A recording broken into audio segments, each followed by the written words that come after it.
푸는 임시 숙소의 복도 끝에 있는 작은 방 창문으로 이른 아침 햇살이 비치는 것을 보고 깨어났습니다. 옅은 노란색 빛이 낡고 낡은 커튼 틈으로 그의 얼굴을 비추었고 그의 슬픈 눈이 번쩍였다. 푸는 그와 다른 4명의 아이들이 함께 작은 공간을 공유하는 비좁은 방을 둘러보았다.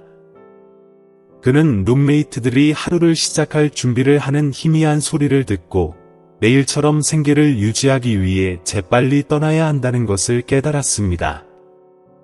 푸는 이 임시 대피소에서 얼마나 오랫동안 지냈는지 기억할 수 없다. 어린 시절 음악을 연주하던 기억은 거리 생활의 혹독함에 가려져 있다. 푸가 자신에 대한 기억을 간직하고 있는 것이라곤 항상 주머니에 넣고 다니는 작은 오래된 사진 한 장뿐이었다. 사진 속에는 약 1살 정도의 소년이 있는데 그는 밝은 미소와 순진한 눈을 가지고 있습니다. 사진 뒷면에는 영원한 사랑이라는 글이 휘갈겨 쓰여 있었습니다. 푸는 누가 그 글을 썼는지 몰랐고 그 사진이 왜 그의 손에 들어왔는지도 몰랐지만 그는 항상 그것이 자신이 가진 유일한 과거의 일부라고 생각했습니다. 임시 숙소 지역에서의 생활이 매우 힘들었지만 푸는 언젠가는 가족을 찾을 수 있을 것이라는 희망의 빛을 항상 간직했습니다. 그는 그들이 누구인지 어디에 있는지 몰랐지만 어딘가에 누군가가 자신을 기다리고 있을 것이라고 믿었습니다. 그 믿음은 폭풍 속의 작은 불꽃과 같아 약하지만 결코 꺼지지 않습니다. 보호소에서의 삶은 바로 생존을 위한 싸움입니다. 이곳의 아이들은 각자 다른 환경을 가지고 있으며 어른들이 이해하기 어려운 고통을 안고 있습니다. 그들은 강인해지는 법, 이 혹독한 환경에서 살아남는 법을 배웁니다. 때때로 푸는 빵 한 조각이나 따뜻한 코트 때문에 싸움에 휘말리기도 했지만 푸는 폭력적인 사람이 아니었습니다.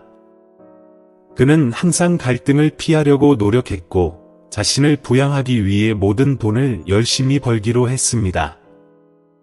내일 아침 푸는 다른 아이들이 아직 자고 있을 때인 아주 이른 시간에 임시 집을 나선다. 그는 시내 중심가의 고급 쇼핑몰에서 청소부로 일했습니다.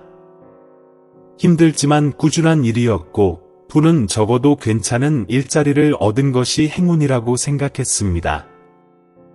그는 매일같이 반짝이는 유리 외관을 갖춘 높은 빌딩이 푸른 하늘로 솟아있는 붐비는 거리를 걸었는데 그것은 그가 결코 속하지 않은 사치의 상징이었다. 푸가 일했던 쇼핑몰은 완전히 다른 세상이었고 푸가 꿈에서나 볼 수 있었던 사치품들이 밝게 빛나는 상점들이 늘어서 있었다. 그는 매일 부유한 가족들이 손을 잡고 센터로 들어와 세상에 아무런 짐도 없다는 듯이 행복하게 웃고 이야기를 나누는 모습을 보았습니다. 푸는 종종 그들을 관찰하기 위해 멈추었고 자신이 그 행복한 가족 사진의 일부인 것처럼 상상했습니다. 하지만 그는 곧 자신의 일로 돌아갔습니다. 그것이 단지 꿈에 불과하다는 것을 알았기 때문입니다. 센터에서 일하는 날은 항상 쉽지만은 않았습니다. 푸는 종종 까다로운 고객이나 매장 직원에게 멸시를 당하며 마치 그가 그 공간에 보이지 않는 부분인 것처럼 대우받습니다. 그는 차가운 시선과 무리한 소리에 익숙했지만 푸는 그런 것에 굴하지 않았습니다. 그는 열심히 일하면 언젠가는 자신의 운명을 바꿀 수 있을 것이라고 자신에게 말했습니다. 퇴근 후 푸는 폐금속과 폐지를 모아서 판매하여 돈을 벌며 시간을 보낸다. 그의 인생은 노동과 희망의 반복이었습니다. 가끔 푸는 길가 식당에 들러 가족들이 모이는 모습을 지켜보곤 했습니다. 그는 질투한 게 아니라 그저 슬펐을 뿐이에요. 그는 누군가가 밤하늘을 바라보며 보호소에 버려진 자기와 같은 아이를 떠올릴지 궁금했다. 푸는 친구가 많지 않아요. 다른 아이들은 그가 다르다는 이유로 종종 그를 놀렸습니다. 푸는 언제나 침착한 태도를 유지하며 반응하지 않았지만 마음속으로는 극도로 외로움을 느낄 때가 있었습니다. 어느 날 나이 많은 아이들이 그를 괴롭히고 유일한 재킷을 빼앗았을 때 푸는 그저 조용히 서서 주머니에 있는 사진을 움켜쥐고 모든 것은 지나갈 것이라고 스스로에게 말했습니다. 푸는 미래가 어떻게 될지 모르지만 어떤 어려움도 자신의 희망을 앗아가지 못하도록 하겠다고 항상 자신에게 약속합니다. 그는 인생은 나쁠 수도 있지만 노력하면 바뀔 수도 있다고 믿는다.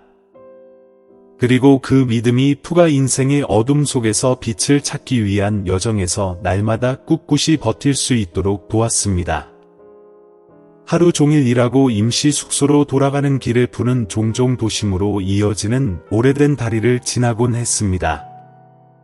아래의 강은 옅은 노란색 가로등을 반사하여 밤에 반짝이는 그림을 만들어냅니다. 푸는 다리 위에 서서 작은 사진을 들고 강을 내려다보고 있었습니다. 그의 눈에는 기대와 깊은 슬픔이 동시에 담겨 있었습니다. 나는 정말 어디에 속할까? 푸는 궁금해졌다.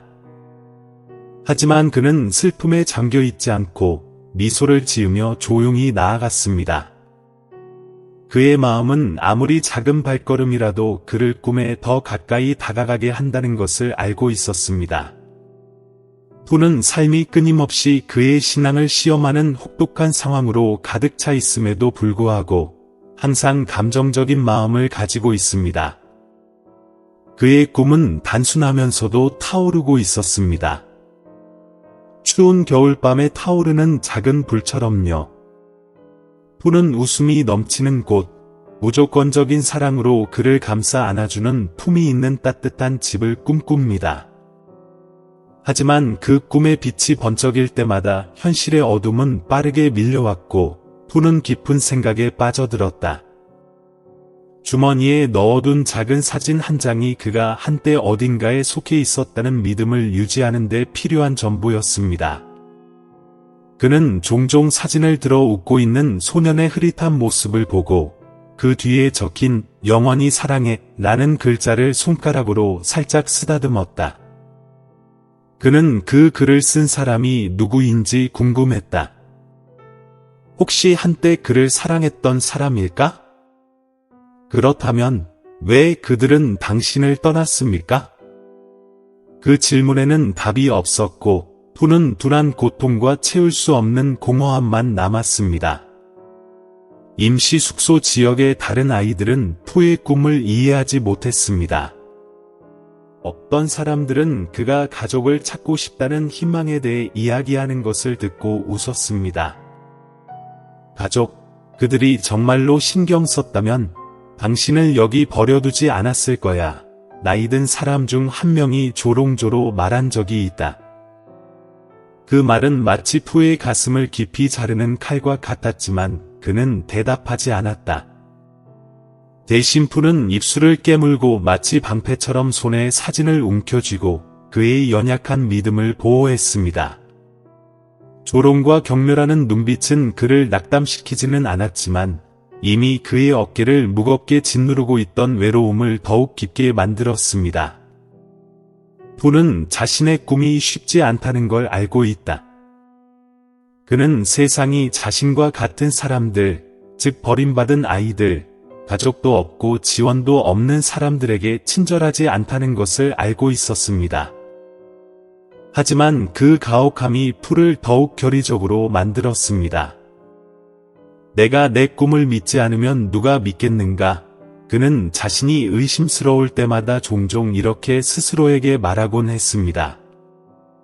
내일 아침 임시 숙소를 떠나기 전 푸는 거울 앞에 서서 낡은 유니폼을 고친다.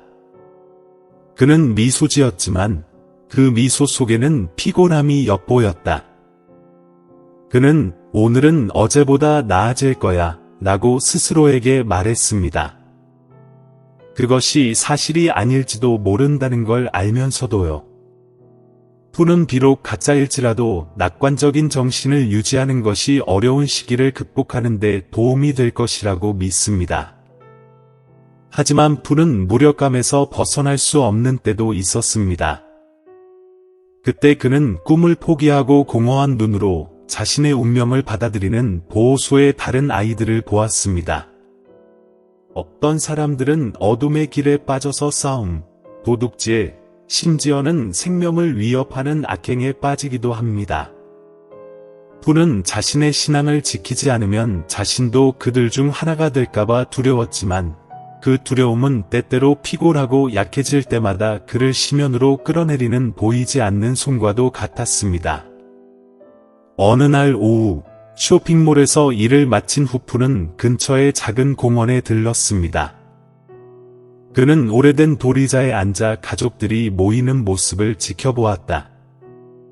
3살쯤 된 어린 소년이 미끄럼틀에서 놀고 있었고 부모님 팔에 안겨 킥킥 웃고 있었습니다. 푸는 조용히 관찰하며 그의 눈은 슬픔으로 가득 찼다. 나도 그런 순간을 겪었는지도 모르겠다. 그는 생각했다. 하지만 푸의 기억은 비에 흐릿해진 그림처럼 너무 모호했다. 그는 분명히 기억할 수는 없었지만 그의 마음은 그런 감정이 존재했었다고 말하고 있었습니다. 푸는 밤이 되자 공원을 떠났다.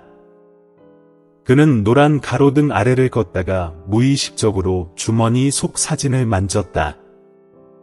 때때로 그는 답이 없는 질문에 직면하고 싶지 않아서 그것을 버리고 싶었지만 푸는 그것을 견딜 수 없었다.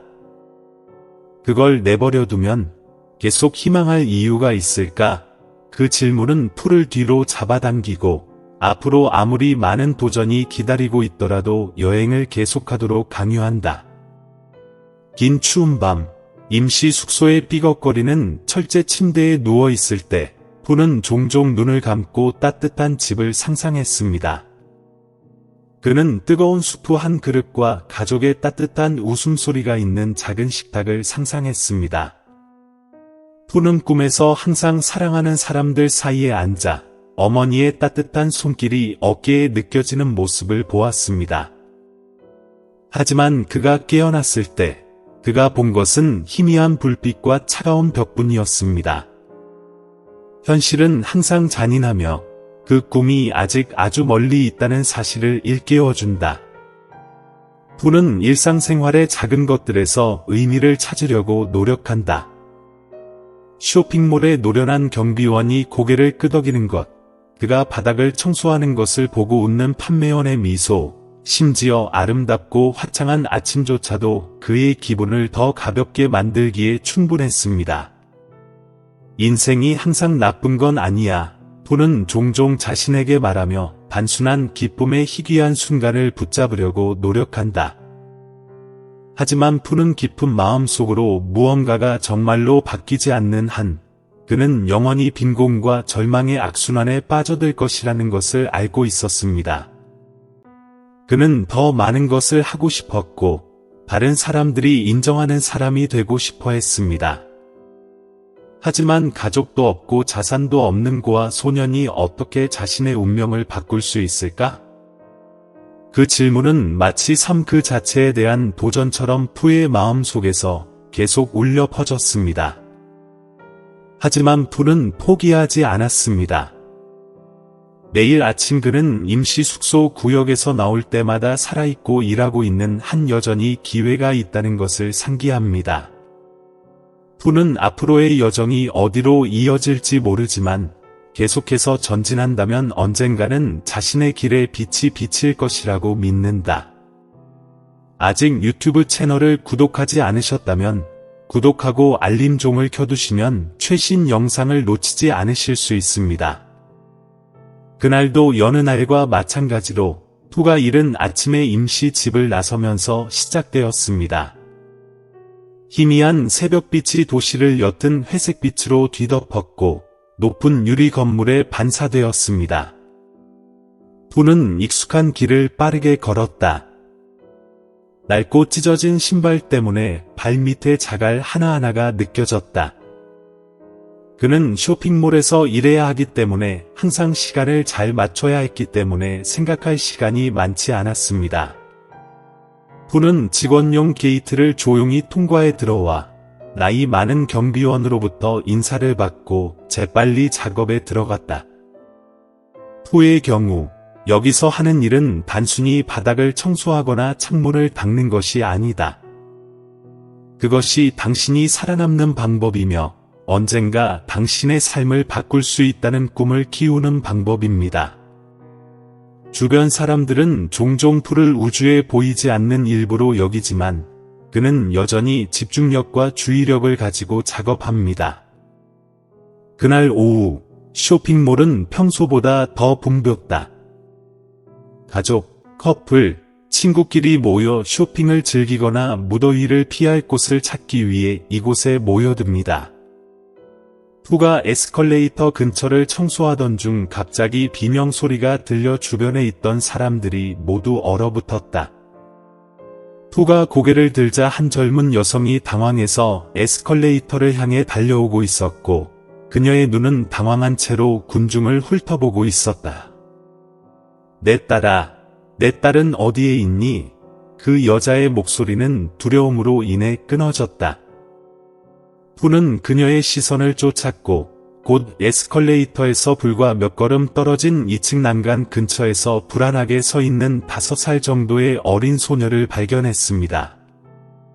그 작은 소녀는 귀여운 핑크색 드레스를 입고 있었지만 그녀의 작은 얼굴에 나타난 당혹감과 두려움은 푸의 가슴을 졸이게 했다. 어쩌면 어린 소녀가 사람이 많은 곳에서 실수로 엄마에게서 도망쳤을 수도 있습니다. 푸가 생각할 틈도 없이 더 위험한 상황이 발생했다. 소녀는 어머니를 찾으려는 듯 보였지만 불행히도 근처에 있는 쇼핑카트를 들이받고 말았다.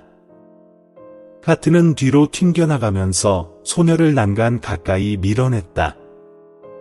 푸는 순간적으로 소녀가 언제든지 아래층으로 떨어질 수 있다는 것을 깨달았다.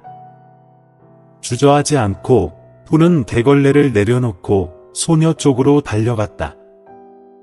그는 사람들의 비명 소리를 들었고 주변 사람들의 두려운 표정을 보았지만 모든 것이 흐릿하게 느껴졌다. 푸는 오직 한 가지 목표에 집중했다. 소녀를 구하는 것이다. 푸의 발걸음은 그 어느 때보다 빨랐다. 낡은 신발이 바닥에 닿을 때마다 아픈 느낌이 들었지만 그는 신경 쓰지 않았다. 소녀와 불과 몇 발자국 거리가 남았을 때 푸는 전력으로 앞으로 뛰어가며 그녀를 잡았다. 그의 손이 소녀의 작은 손목을 잡았을 때 소녀는 난간을 넘어질 뻔했다.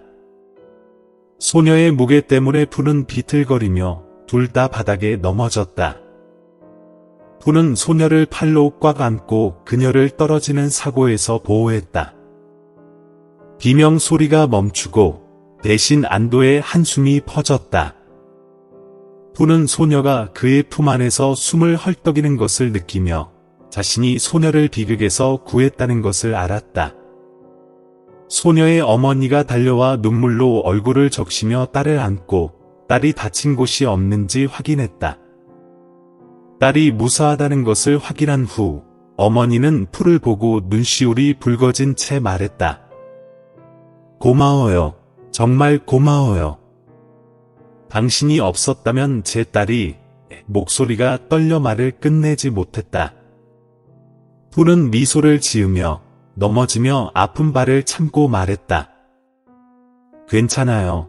저는 그냥 해야 할 일을 했을 뿐이에요. 주변 사람들은 하나둘씩 흩어졌지만 모두 푸에게 감탄의 눈빛을 보내며 속삭였다. 일부는 휴대폰을 들어 그 순간을 찍기도 했다. 하지만 푸는 신경 쓰지 않았다. 그저 소녀가 무사하다는 사실만 중요했다. 그때 키가 큰 남자가 나타났다. 그는 깔끔한 정장을 입고 있었으며 엄격한 얼굴에 권위가 느껴졌다. 그 남자는 소녀의 아버지, 유명한 부동산 사업가인 신 씨였다. 그는 빠르게 다가와 딸을 확인했다. 소녀가 다치지 않았다는 것을 확인한 후 그는 일어나 푸에게 감사의 눈빛을 보냈다. 소년, 나는 너에게 평생을 빚졌다. 내가 내 딸을 구해줬다. 신씨는 깊고 감정이 담긴 목소리로 말했다. 푸는 머리를 긁으며 약간 부끄러워하며 말했다. 저는 누구라도 할 일을 했을 뿐이에요. 신씨는 고개를 저으며 그의 눈에서 깊은 감동이 묻어났다.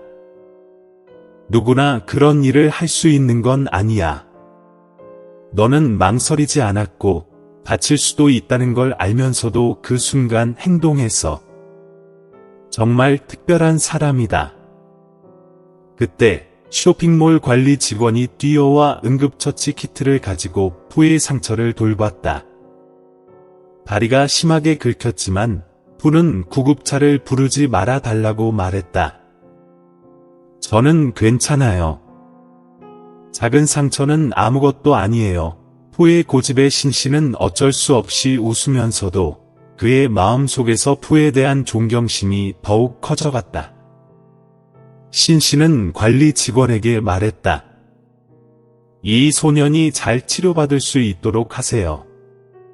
비용은 제가 전부 부담할게요. 사람들이 모두 흩어진 후 신씨는 명함을 꺼내 푸에게 건넸다. 소년, 이것은 제 연락처입니다. 무엇이든 필요하면 언제든지 전화하세요. 부담 갖지 말고, 알겠죠? 푸는 명함을 들고 띵응웬 김자 그룹 회장이라는 글자를 명확하게 읽었다. 그는 그 이름을 전혀 들어본 적이 없었지만 그가 행동하는 방식과 주변 사람들의 존경을 통해 푸는 그가 중요한 인물임을 알 수 있었다. 고맙습니다. 하지만 저는 정말 아무것도 필요하지 않아요.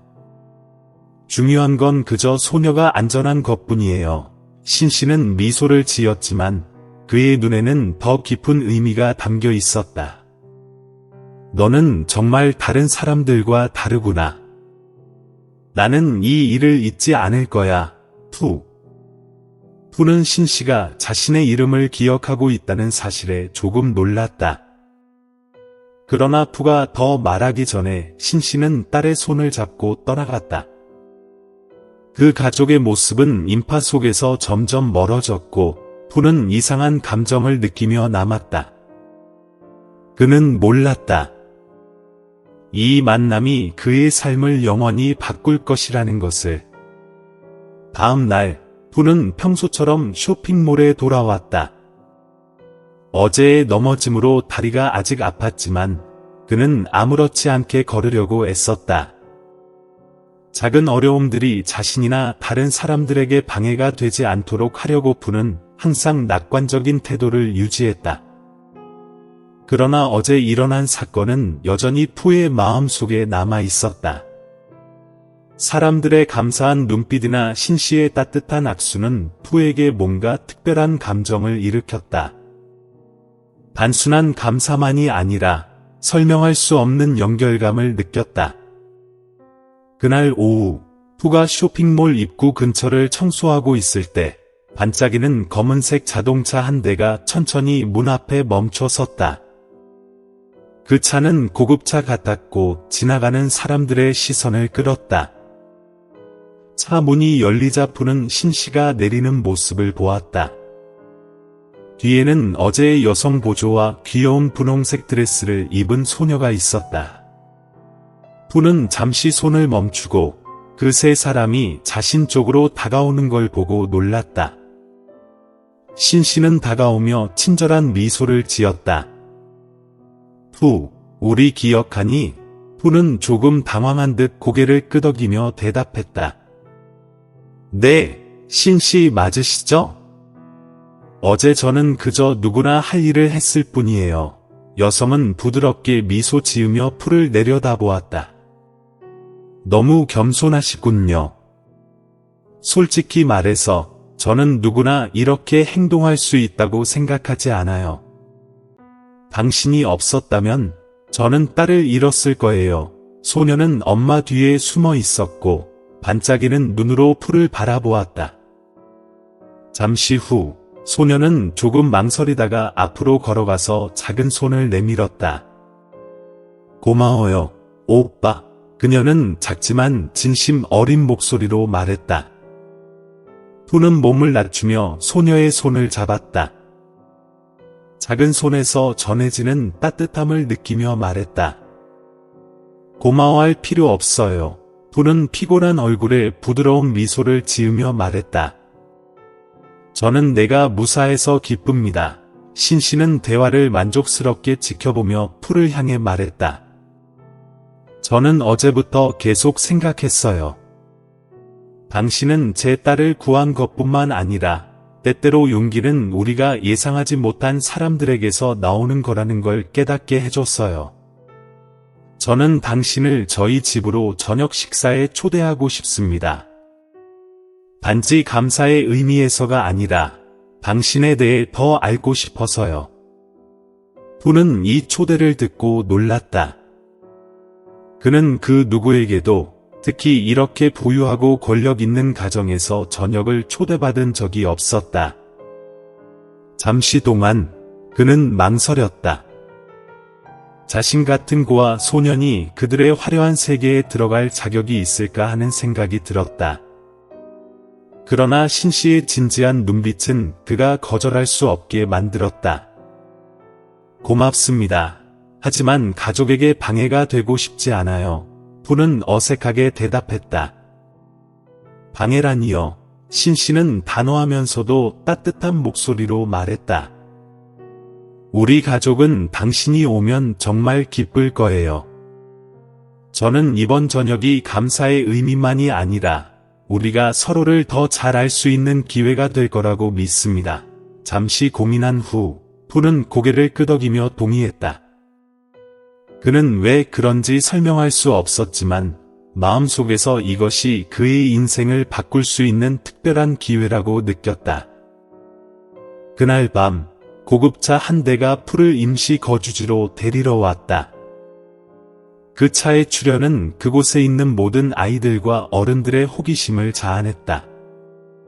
푸는 자신이 가진 가장 깨끗한 옷을 입었다. 오래된 셔츠였지만 여전히 꽤 단정했고 밑단이 헤어진 청바지를 입었다. 차에 타면서 푸는 걱정스러움을 느꼈지만 동시에 부인할 수 없는 설렘도 느꼈다. 신씨의 집, 정확히 말하자면 그의 빌라는 도시에서 가장 고급스러운 지역에 위치해 있었다. 차가 대문 앞에 멈추자 푸는 그 화려한 풍경에 깜짝 놀랐다. 큰 대문은 정교한 문양으로 장식되어 있었고 그 안에는 깔끔하게 다듬어진 나무들이 늘어선 넓은 정원이 있었다. 빛나는 조명은 빌라를 밝히며 푸는 마치 전혀 다른 세계에 발을 들인 것 같은 느낌을 받았다. 신씨와 그의 아내는 푸를 맞기 위해 문 앞까지 나왔다. 두 사람은 모두 단정하게 차려입었지만 친근함도 잃지 않았다. 그들의 딸은 새로 사 입은 흰색 드레스를 입고 달려나와 푸를 반기며 그의 손을 잡고 집 안으로 안내했다. 집 안은 푸가 상상한 것보다 훨씬 더 화려했다. 크리스탈 샹들리에가 천장에 걸려 있고 따뜻한 빛이 벽에 걸린 그림과 정교한 장식들을 비추고 있었다. 푸는 침착하려 애썼지만 그의 놀라움을 숨길 수는 없었다. 신씨는 푸를 식탁으로 안내했다. 이미 정갈하게 차려진 맛있는 음식들이 테이블에 놓여 있었다. 저녁 내내 신씨 가족은 푸와 대화를 나누었다. 그들은 푸에게 그의 삶, 일, 그리고 꿈에 대해 물었다. 처음엔 푸가 조금 쑥스러워했지만 그들의 진심 어린 태도 덕분에 점차 마음을 열었다. 푸는 그들에게 임시 거주지에서의 삶과 쇼핑몰에서의 일, 그리고 항상 지니고 다니는 오래된 사진에 대해서도 이야기했다. 푸가 그 사진에 대해 이야기할 때 신씨의 눈빛이 잠시 멈추었다. 마치 푸의 이야기에 무엇인가 감동적인 것이 있었던 듯했다. 그러나 신씨는 아무 말도 하지 않고 조용히 귀 기울여 들었다. 이 사진이 어디에서 왔는지는 정말 모르겠어요. 하지만 저는 항상 그것이 제 기억의 일부분이라고 믿어요. 그것은 제가 예전에 가족이 있었다는 증거처럼 느껴져요. 푸가 말하며 목소리가 조금 떨렸다. 언젠가 그들을 찾을 수 있기를 항상 바랐어요. 그들이 저를 기억하고 있을지 모르겠지만요. 만약 아직 저희 유튜브 채널을 구독하지 않으셨다면 구독하고 알림벨을 켜서 최신 동영상을 놓치지 않으시길 권장드립니다. 식탁은 잠시 고요해졌다. 은혜씨 옆에 앉아있던 여성, 이야 그의 아내, 정화씨로 칭함, 은 손으로 입을 가리며 눈시울을 붉혔다. 그들의 어린 딸은 푸를 주의 깊게 바라보며 그의 이야기를 이해하려고 애쓰는 듯 보였다. 은혜씨는 의자에 기대어 얼굴에 깊은 사색의 기색을 띄었다. 푸, 너는 용감하고 강한 청년이다. 나는 너 같은 사람이 어떤 배경을 가졌든 위대한 일을 해낼 수 있다고 믿는다. 푸는 고개를 숙이며 그 칭찬에 따뜻한 감정을 느꼈지만 조금 어색함도 있었다. 그는 누군가에게 존경을 받거나 인정받는 것이 익숙하지 않았다. 저녁이 끝나갈 즈음 은혜씨는 일어섰고 잠시 방을 나갔다가 작은 봉투 하나를 들고 돌아왔다.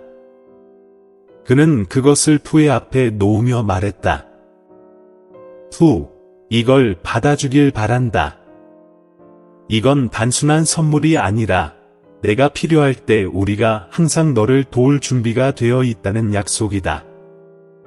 푸는 봉투를 열었고 그 안에는 그가 평생 본 적 없는 큰 금액이 적힌 수표가 들어 있었다. 그는 급히 고개를 젓고 그 수표를 은혜씨에게 되돌려주며 말했다. 저는 받지 못합니다.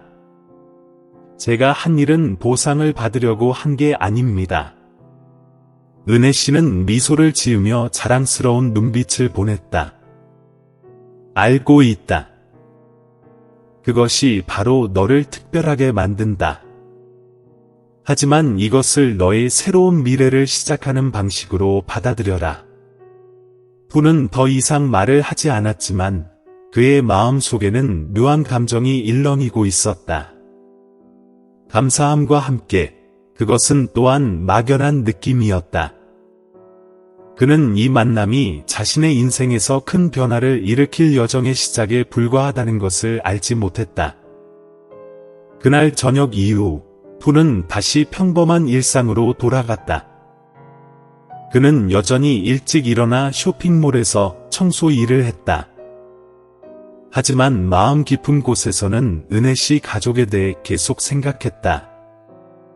그건 단지 감사의 감정만이 아니라 뭔가 설명할 수 없는 특별한 감정, 이름 붙일 수 없는 연결고리였다. 따뜻한 눈빛을 보내던 여성, 호기심 가득한 작은 딸, 그리고 옛 사진에 대해 이야기할 때의 은혜씨의 사색적인 표정까지 모든 것이 푸에게 깊은 인상을 남겼다. 그날 아침, 푸가 쇼핑몰의 큰 유리창 근처에서 바닥을 닦고 있을 때 한 보안 요원이 다가와 하얀 봉투 하나를 건넸다. 푸는 놀라며 봉투를 받아 열어보았다. 그 안에는 손글씨로 쓴 카드가 있었다. 글씨는 단단하고 깔끔하게 쓰여 있었다. 푸, 우리 가족은 내가 한 일에 대해 깊이 감사하고 있다. 내가 괜찮다면 이번 주말에 다시 한번 집에 와주길 바란다. 우리는 아직 이야기할 게 많다. 다시 만날 날을 기대한다. 은혜씨. 푸는 카드를 손에 쥔 채 혼란스러움이 가득했다. 왜 은혜씨가 자신을 다시 만나고 싶어 할까? 그는 단지 고아인 청소부일 뿐인데 무엇이 그를 그렇게 특별하게 보이게 했을까? 그러나 푸는 거절할 수 없었다. 뭔가 그를 강하게 끌어당기는 감정이 있었고 마치 중요한 퍼즐 조각이 그를 기다리고 있는 것 같다. 주말, 푸는 다시 한번 고급 차를 타고 임시 거주지를 떠났다. 다른 아이들은 호기심 어린 시선으로 그를 쳐다보았고 몇몇은 그를 비웃기까지 했지만 푸는 신경 쓰지 않았다. 차가 복잡한 거리를 지나칠 때 푸는 생각을 멈출 수 없었다. 은혜 씨 가족이 그에게서 특별한 무언가를 발견했을까? 아니면 그저 동정심으로 도와주고자 하는 걸까? 이번에 푸가 그 집에 들어섰을 때 그는 처음과는 달리 그곳이 더 이상 낯설게 느껴지지 않았다. 은혜 씨의 딸이 현관에서 그를 맞이하며 밝은 얼굴로 말했다. 푸 형, 저는 오전 내내 형을 기다렸어요. 그녀는 기쁨에 찬 목소리로 외치며 푸의 손을 잡고 그를 안으로 이끌었다. 푸는 미소를 지으며 그 소녀의 순수하고 따뜻한 마음을 느꼈다. 넓은 거실에서 은혜 씨와 정화 씨가 푸를 기다리고 있었다.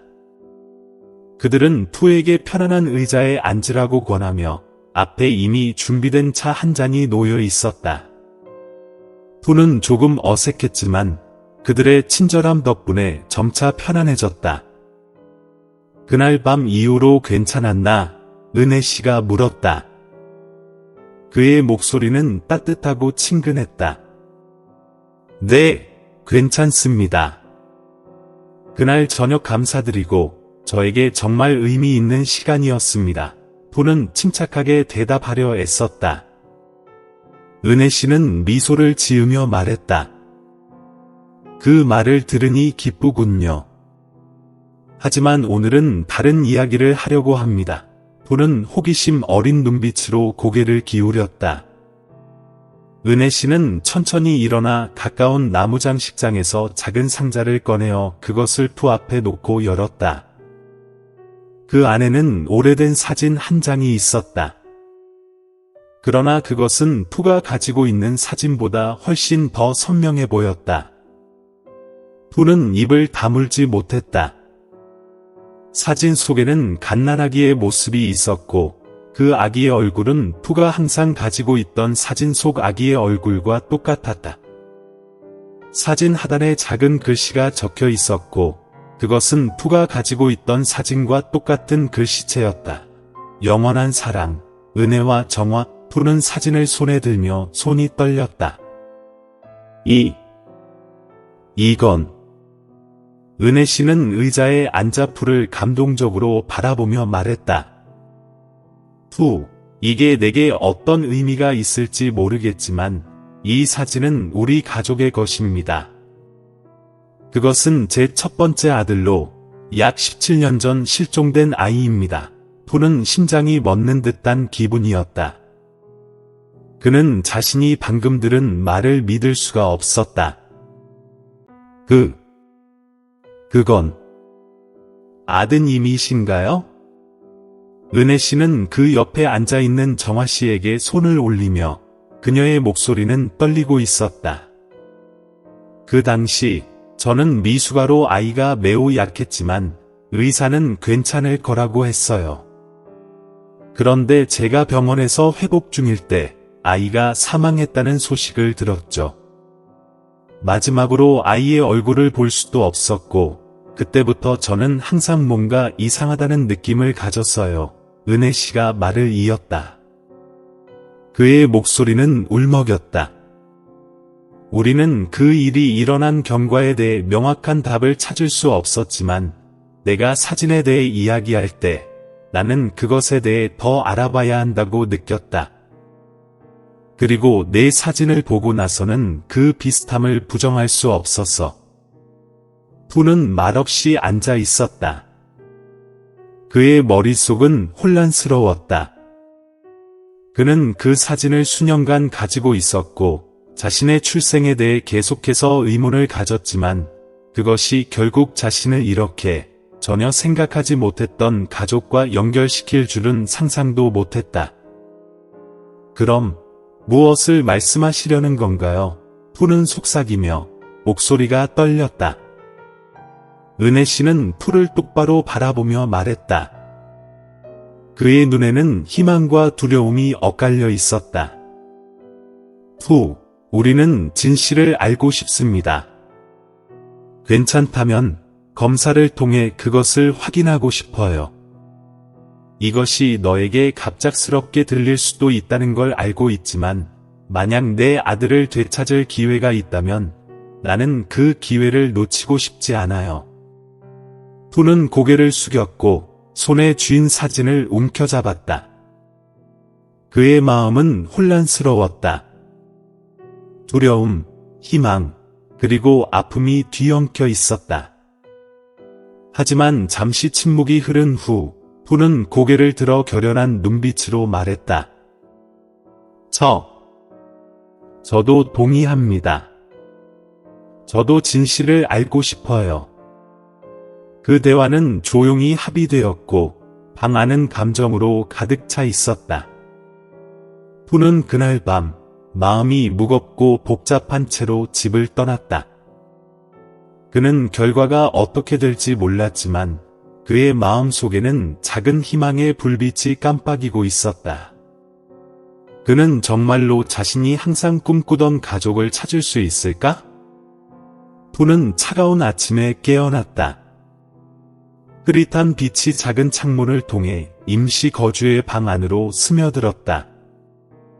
그는 어제 저녁 은혜 씨의 고급 저택에서의 일을 선명하게 기억했다.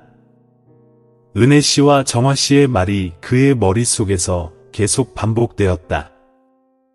괜찮다면 저는 검사를 통해 그것을 확인하고 싶습니다. 그는 동의했지만 이제는 그 결과가 두려워지기 시작했다. 푸는 만약 검사 결과가 자신이 그들 가족과 아무 관계가 없다는 것이 밝혀지면 어떻게 될까 하는 생각이 들었다. 가족을 찾을 수 있다는 작은 희망은 사라질 것이고 그는 다시 고독의 깊은 구덩이에 빠질지도 모른다는 두려움이 그를 엄습했다. 그날은 평소와 다름없이 지나갔지만 푸의 마음은 끊임없이 혼란스러운 생각들로 가득 차 있었다. 쇼핑몰에서 청소하는 일은 잠시 그 걱정을 잊게 해주었지만 휴식 시간이 되면 그는 주머니에서 사진을 꺼내어 그 속의 아이의 사진과 영원한 사랑이라고 적힌 흐릿한 글씨를 다시 살펴보곤 했다. 그것은 진실이 기다리고 있다는 일종의 경고처럼 느껴졌다. 이틀 후 푸는 은혜 씨에게 전화를 받았다. 그의 목소리는 따뜻하면서도 감정이 담겨 있었다. 검사 결과가 나왔습니다. 오늘 밤 집에 와서 함께 확인할 수 있을까요? 푸는 심장이 크게 뛰었다.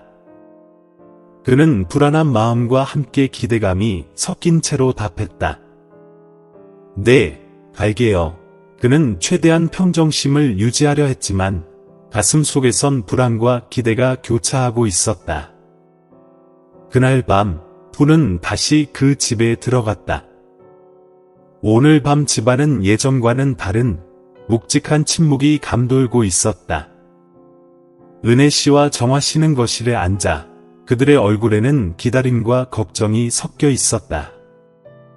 푸는 탁자 위에 놓인 큰 봉투를 보고 그것이 자신에게 어떤 결정을 의미하는지 직감했다.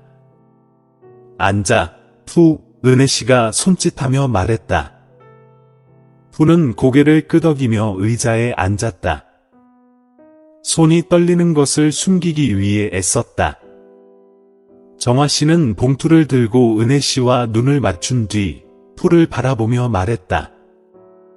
우리는 이 순간을 기다려왔어요. 결과가 어떻든 우리는 항상 너를 중요한 존재로 여길 거라는 걸 알아줘.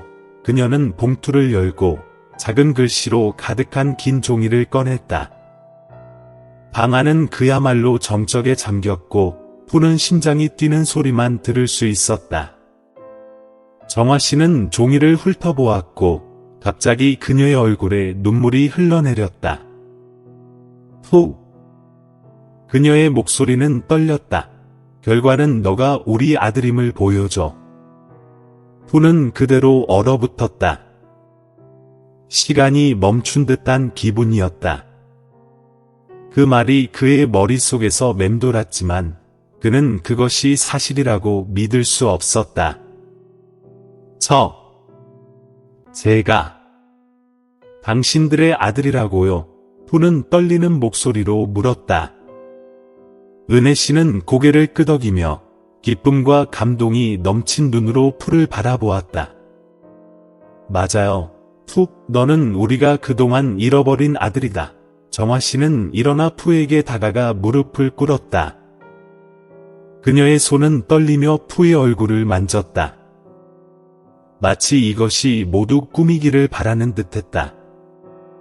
엄마가 미안해. 엄마가 너를 잃었어. 너에게 너무 많은 고통을 주었어. 푸는 무슨 말을 해야 할지 몰랐다. 그의 마음은 혼란스러움으로 가득 찼다. 그는 수년 동안 고립된 채 살았고 다시는 만날 수 없을 가족을 꿈꾸며 살았습니다. 하지만 지금 그의 눈앞에 있는 사람들은 한때는 낯선 사람이었던 사람들이었지만 그는 늘 그리워하던 가족이었습니다. 지금까지 침묵을 지키고 있던 틴 씨의 딸이 갑자기 달려와 푸를 껴안으며 말했다. 내가 정말 내 동생이야. 알았어. 내가 특별하다는 걸 알았어. 푸는 어린 소녀를 내려다보며 이전에는 느껴보지 못했던 감정으로 마음이 가득 찼다. 바로 가족의 따뜻한 사랑이었다. 그날 저녁 내내 틴 씨와 푸 씨의 가족은 함께 앉아 잃어버린 세월에 대해 이야기했습니다. 틴 씨는 그들이 수년 전에 푸의 실종 사건을 조사하려고 했지만 아무런 단서를 찾지 못했다고 설명했습니다.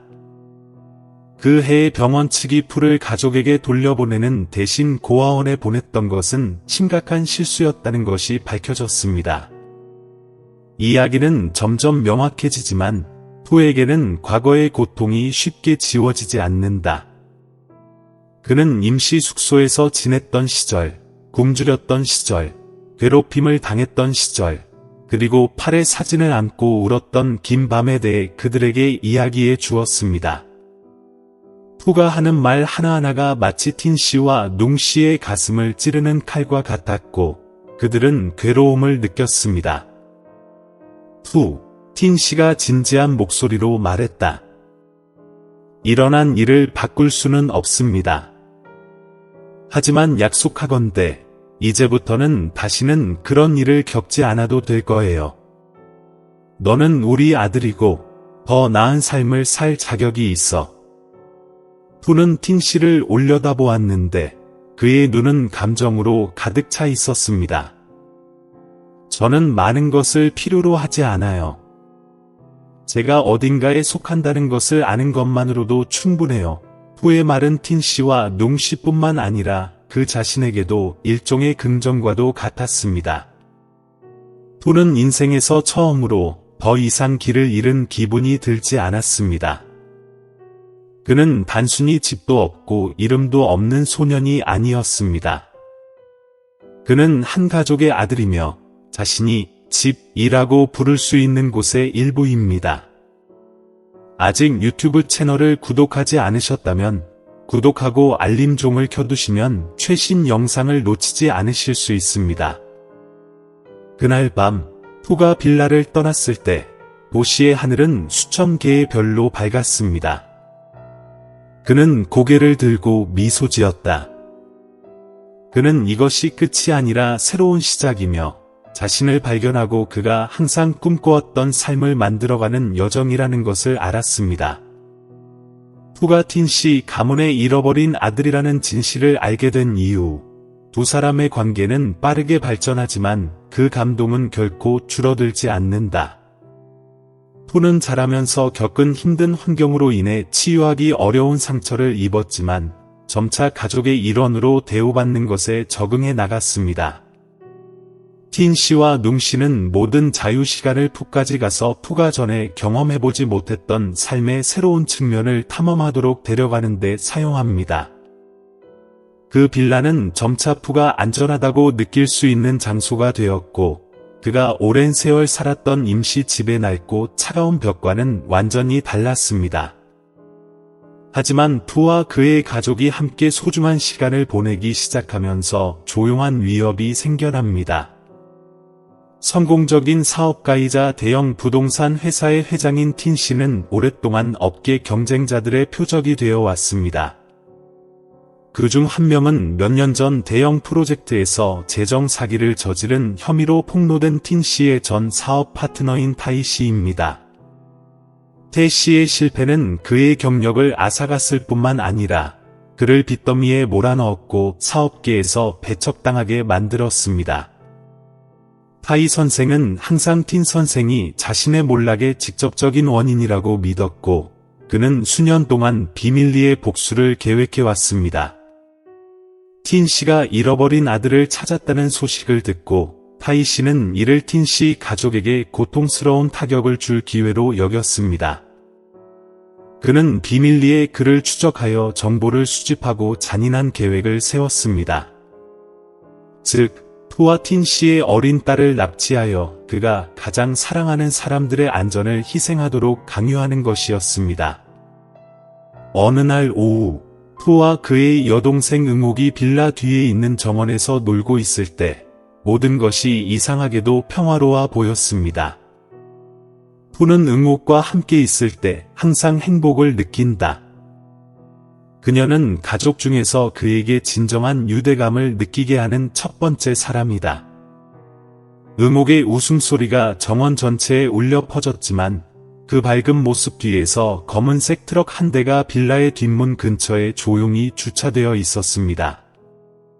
검은색 옷을 입은 낯선 사람들은 조용히 그러나 계획적으로 움직이며 재빨리 울타리를 넘었습니다.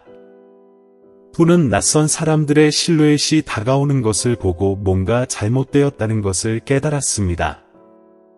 응옥은 아직도 모르고 여전히 나무 아래에 떨어진 꽃잎을 줍는 게임에 열중하고 있었습니다.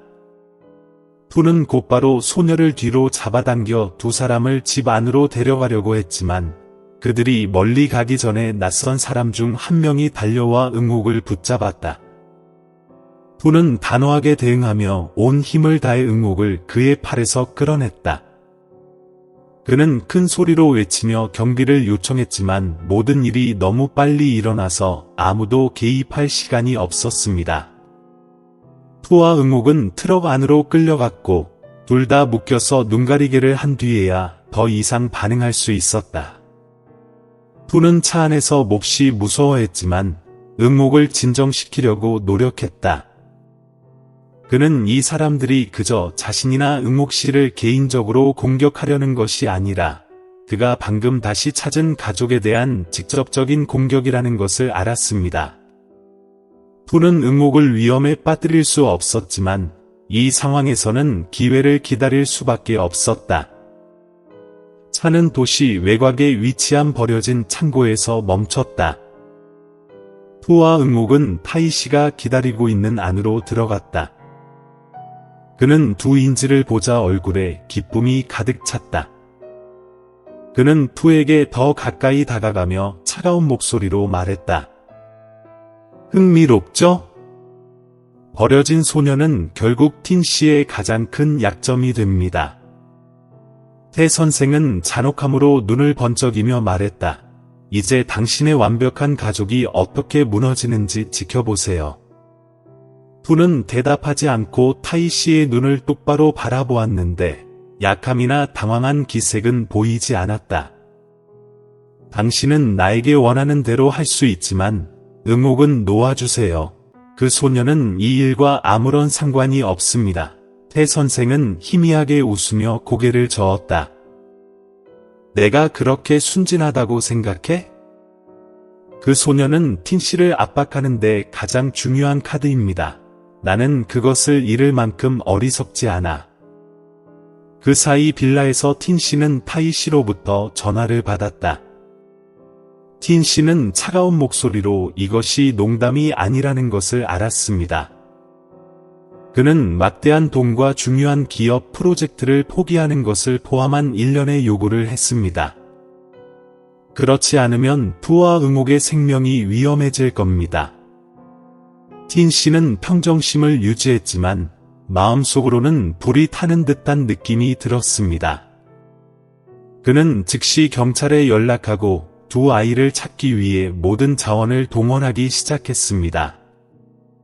창고에서 푸는 다른 사람들이 자신을 구해주기를 기다릴 수 없다는 것을 깨달았습니다. 그는 응옥이 두려워하고 그녀를 보호해줄 사람이 필요하다는 것을 알았습니다. 푸는 소녀에게 속삭이며 그녀를 안심시키고 조용히 있으라고 당부했습니다.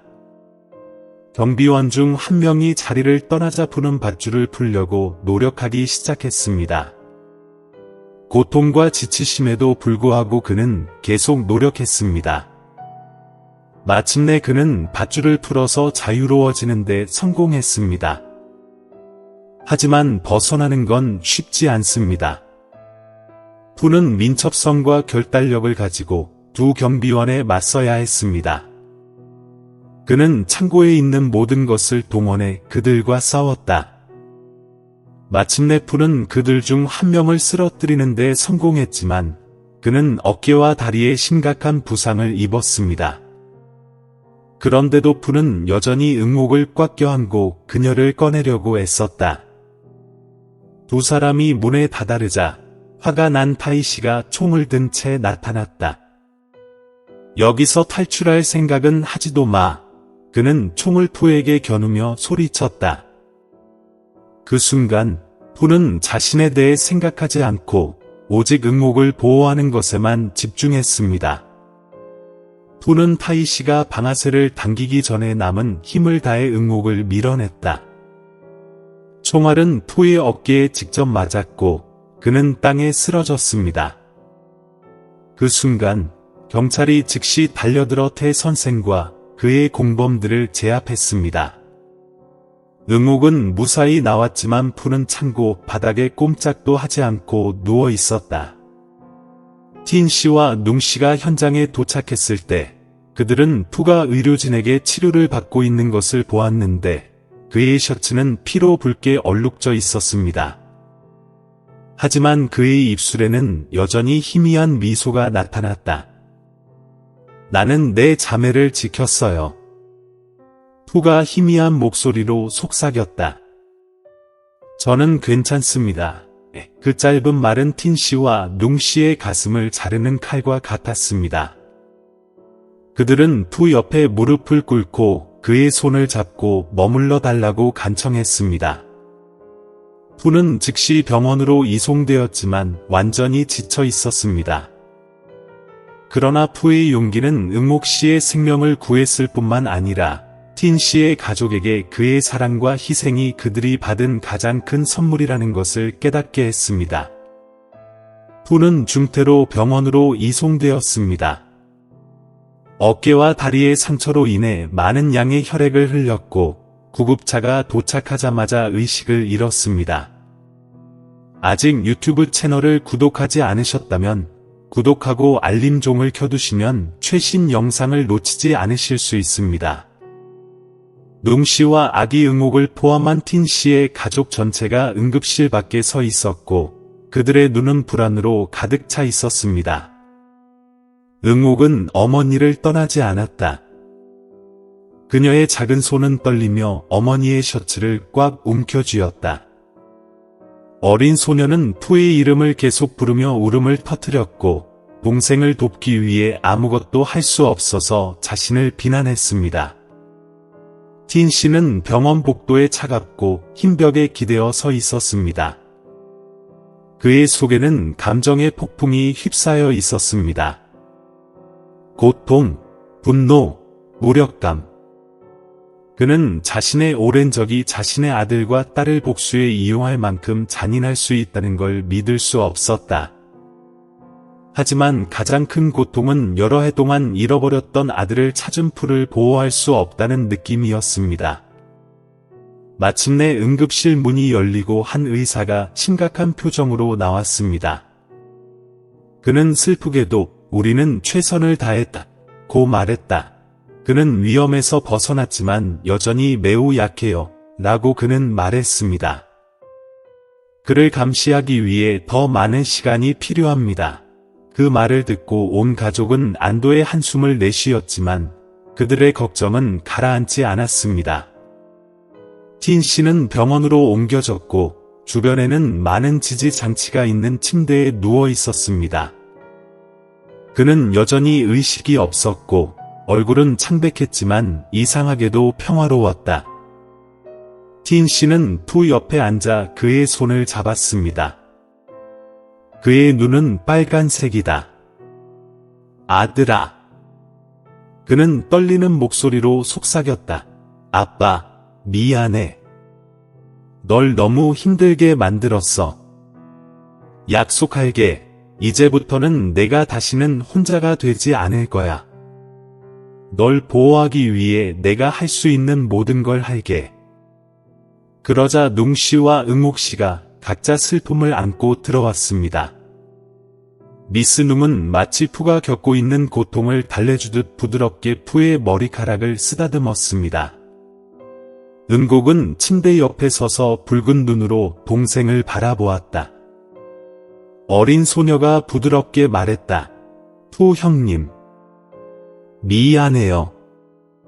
저 때문에 다치지 않으셨으면 좋겠어요.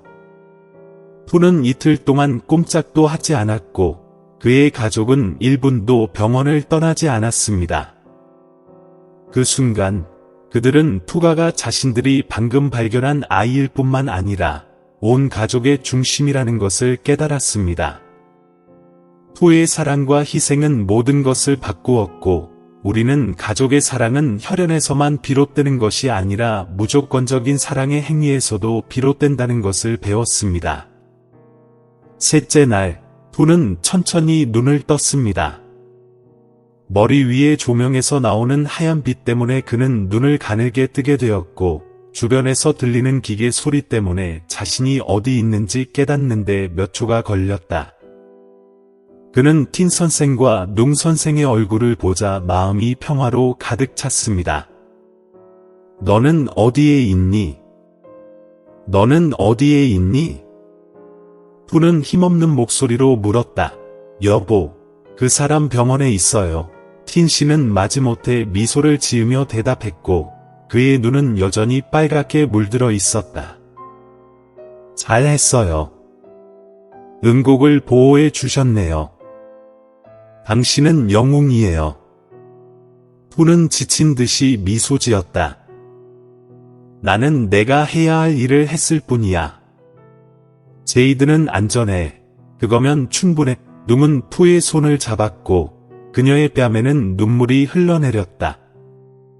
아니, 푸, 너는 한 사람이 할 수 있는 것보다 더 많은 것을 해냈어. 너는 가족을 위해 희생했고 그게 우리를 무엇보다 자랑스럽게 만들어. 푸는 눅의 눈을 들여다보았고 그 순간 그는 자신이 항상 찾고 있던 진정한 사랑을 느꼈습니다. 몸은 여전히 아프지만 마음은 그 어느 때보다 가벼워졌습니다. 그는 더 이상 고와 같은 기분을 느끼지 않는다. 이제 그는 실제로 가족을 갖게 되었고 돌아갈 곳도 생겼습니다. 다음 날, 푸는 점차 회복되었습니다. 상처는 여전히 아프지만 가족의 헌신적인 보살핌 덕분에 기분이 나아졌습니다. 응옥은 종종 병실에 와서 남동생을 격려하기 위해 그림을 가져온다. 슈퍼히어로로 등장하는 푸의 컬러풀한 그림이 병실을 웃음으로 가득 채웠다. 하지만 병원 밖에서 틴 씨는 그의 가족이 다시는 위협받지 않도록 쉼없이 노력했습니다. 그는 경찰과 긴밀히 협력해 타이 씨와 그의 공범들을 법의 심판대에 세웠습니다. 그들의 불법 활동은 곧 발각되었고 타이 씨는 여러 가지 심각한 범죄로 징역형을 선고받았습니다. 정의는 실현되었지만 틴은 푸의 삶이 영원히 바뀌었다는 것을 알았습니다. 그는 너무나 많은 고통을 겪었고 희생도 많이 했기 때문에 보답하기 위해 더 많은 노력을 해야 한다는 책임감을 느꼈습니다.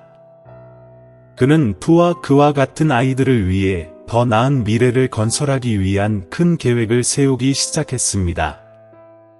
푸가가 병원에서 퇴원한 지 한 달 후, 그의 가족은 빌라에서 작은 파티를 열어 그를 환영했습니다. 가까운 친구들과 가족, 이웃들이 모두 우리를 축하해주러 왔습니다.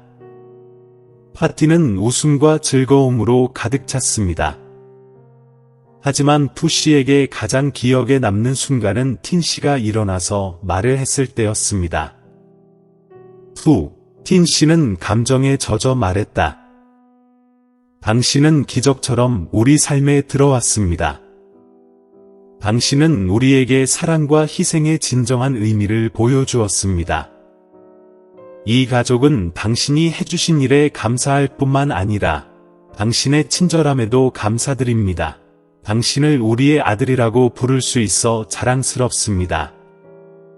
방 전체가 열광적으로 박수를 쳤고 푸의 마음은 기쁨으로 가득 찼습니다. 그 순간 그는 과거의 모든 고난과 고통이 더 이상 중요하지 않다는 것을 깨달았습니다.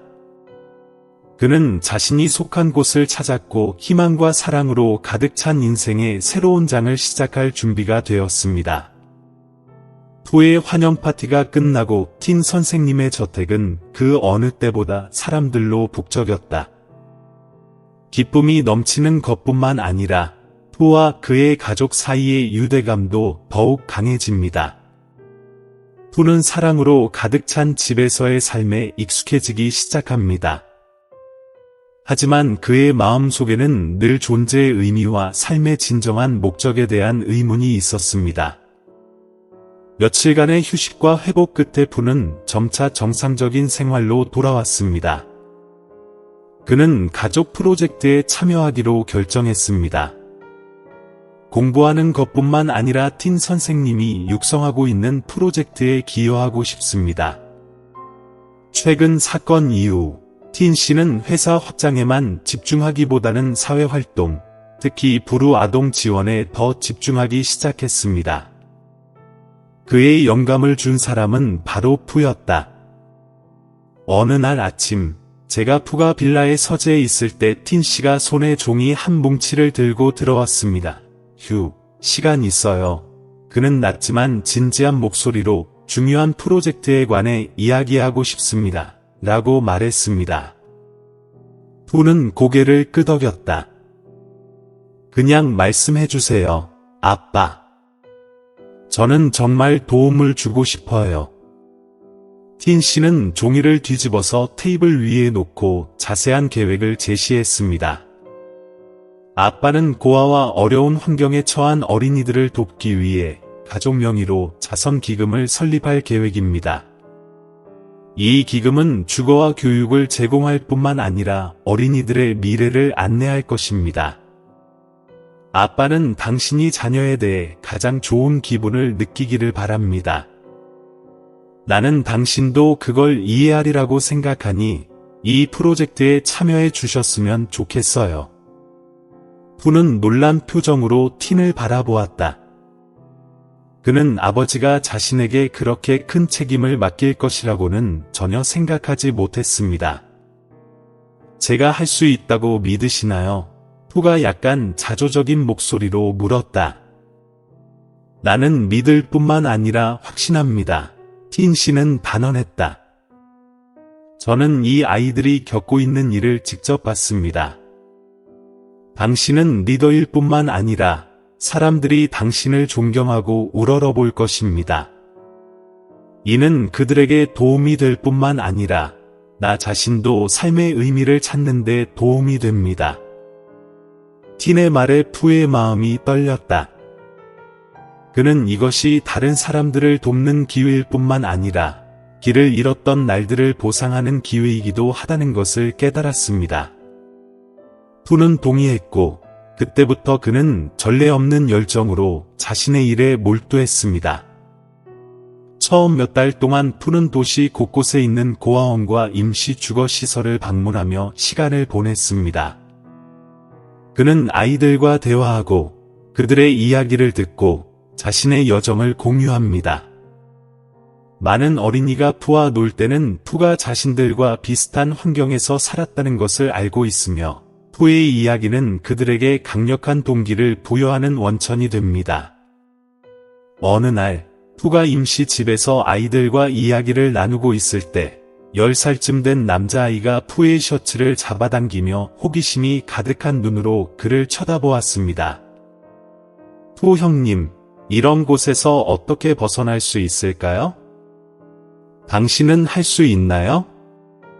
푸는 몸을 굽혀 소년의 어깨에 손을 얹었다. 열심히 일하고 희망을 절대 포기하지 않을 의지가 있다면 할 수 있습니다.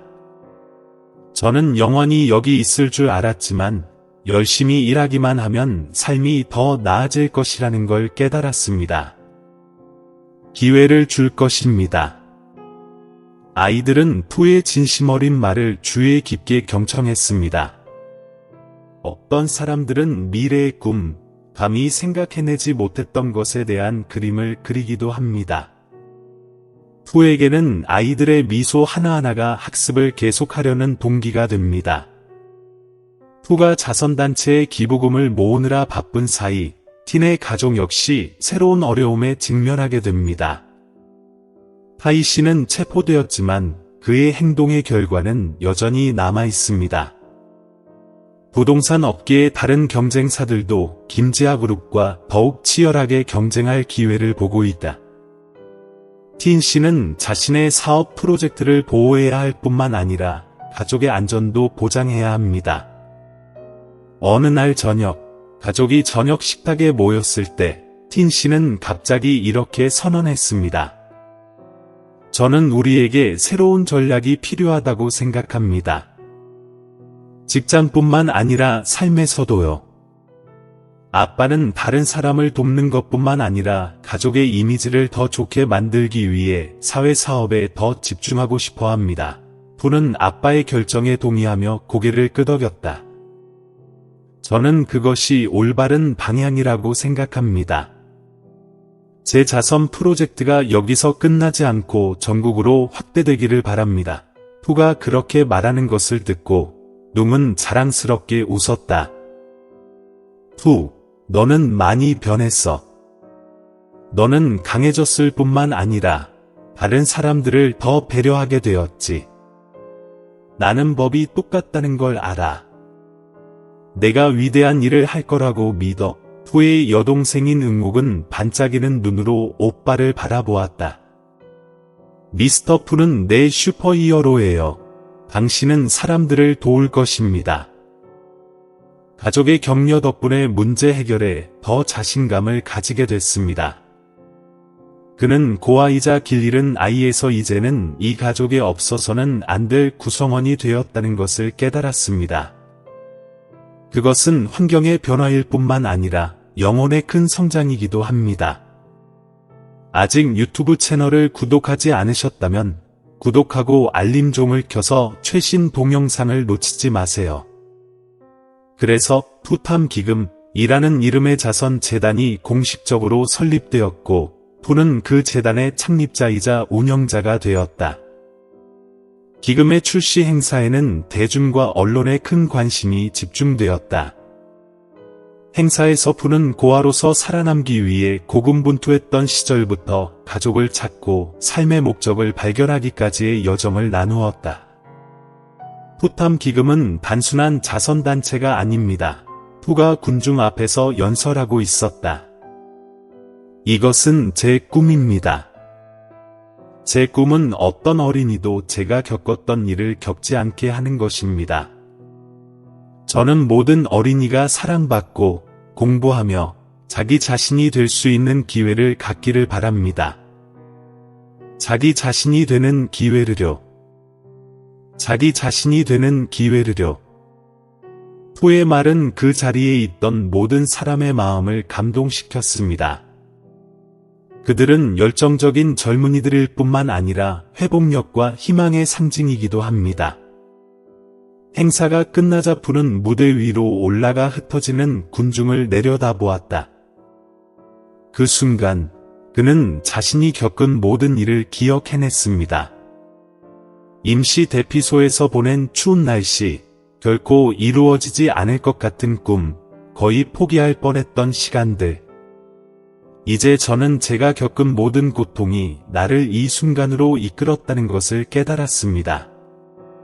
이제 그는 자신의 이야기를 통해 다른 사람들의 삶을 바꿀 수 있는 순간을 맞이하게 되었습니다. 그날 저녁, 푸는 저택으로 돌아가고 그의 가족들이 그를 기다리고 있으며 축하해주고 있다. 그가 문을 들어서자마자 응옥은 달려가 그를 껴안았고 팀과 응은 자랑스러운 눈으로 그를 바라보았습니다. 푸는 마침내 인생의 진정한 의미를 찾았다는 생각에 미소 지으며 자신을 위한 행복을 찾았을 뿐만 아니라 다른 사람들에게도 행복을 가져다 주었다는 사실에 미소 지었다. 새로운 장이 시작되었고 푸는 자신의 여정이 긴 여정이 될 것임을 알고 있지만 그는 모든 것에 맞설 준비가 되어 있습니다.